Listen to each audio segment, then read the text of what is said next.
Monsieur Robin Reda. Merci Madame la Présidente. Merci à nos deux collègues. Et d'abord, sans revenir sur la discussion que nous avons eue en propos liminaire, je crois qu'il ne se passe pas une seule semaine, un seul mois, sans que la presse ne s'empare de ce sujet. Et moi, je me félicite que ce sujet soit sur la place publique aujourd'hui, parce qu'il est extrêmement important de démystifier un certain nombre de sujets et de parler des services publics face à la radicalisation et d'une manière plus générale de l'extrémisme religieux dans notre société, qui n'a pas plus sa place dans les services publics que dans tout autre territoire de la vie publique et de la République.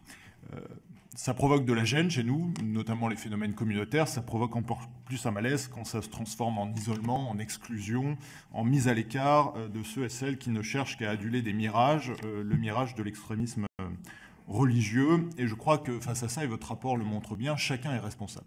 Chacun est responsable et donc chacun est potentiellement complice de la radicalisation dans notre société. Et on a trop longtemps été complices, que ce soit les élus, les enseignants, les soignants, un certain nombre de services publics, mais aussi tous les décideurs, que ce soit dans des entreprises publiques ou des entreprises privées. Et donc il y a trois, pour moi, volets qui sont importants pour ne pas céder aux concessions communautaires. C'est d'abord d'être vigilant, d'être formé et puis d'être intraitable. Et intraitable, ça vaut aussi pour les services publics, effectivement, qui, à l'heure de la contractualisation, à l'heure de l'externalisation, à l'heure du recours à l'intérim, notamment pour les entreprises publiques, sont confrontés à des comportements face auxquels il faut savoir être intraitable. Et être intraitable, ce n'est pas seulement des mots, c'est aussi savoir suivre la chaîne de commandement et de sanctions. Moi, je prends l'exemple d'une société de nettoyage qui était prestataire de la commune dont j'étais maire.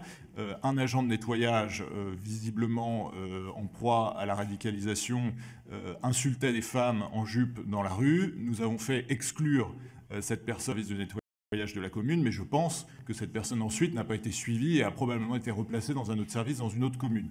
Et je crois qu'il faut donc, et votre rapport probablement permettra de le montrer, aller beaucoup plus loin dans le suivi après sanction d'un phénomène qui peut s'apparenter à de la radicalisation. Ensuite, il faut effectivement se donner les moyens du criblage. Et le renforcement des moyens du Service national des enquêtes administratives de sécurité est une bonne chose. Et son extension, là aussi, aux boîtes d'intérim et aux prestataires extérieurs des services publics est absolument capitale, notamment à l'approche des grands événements sportifs, culturels, des JO 2024, qui vont nécessiter un recours beaucoup plus fort à du personnel. Et puis, vous l'avez dit, c'est un phénomène qui touche tous les départements, mais surtout les départements où la délinquance est la plus forte.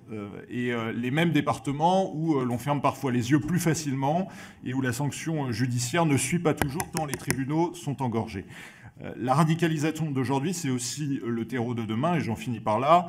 C'est à l'école le refus des minutes de silence, les discours relativistes, les excuses sociales, des signaux dont ceux qui nous affirmaient en 2015 assez fièrement qu'ils n'étaient pas Charlie, n'étaient pas une éphémère manifestation. Et je finis là-dessus, Madame la Présidente, sur un souhait que ce rapport, mes chers collègues, nous fasse sortir de l'angélisme, parce qu'il est aujourd'hui en France une république parallèle, une république qui méprise les libertés, qui méprise les femmes, qui méprise les mécréants, une contre-culture des quartiers, des villes périurbaines, de la prison, qui s'impose d'autant plus facilement, Madame la Présidente, que la République est faible.